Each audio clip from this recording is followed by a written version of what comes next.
सलमान खान आणि मी कोण नल्ला बेरोजगार चिमण्या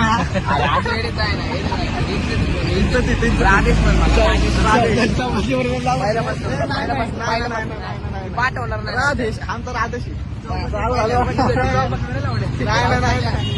कोणी रिक्वेस्ट ऍक्सेप्ट अरे मला करतात ते एक्सेप्ट कोणाला टाकणार नाही रे ते पण नीट प्रोफेशनल मी काय म्हणलं भाऊ बंद कर ना परत ह्याला इज्जत द्या ह्याला इज्जत द्या अरे परत बंद अरे लावडे पण मी पाठवलं त्या व्हिडिओ लागणार कसं पाठवलं आर्मीला डेंजर आहे काय कट कर व्हिडिओ आणि परत नाही नाही नाही परंतु मित्रांनो ह्याला इज्जत द्या जिथं भेटत तिथं मारा अरे आहे की मग चांगलं आहे रे बा कॉमेडी हो असं प्रोफेशनल मध्ये कॉमेडी करायची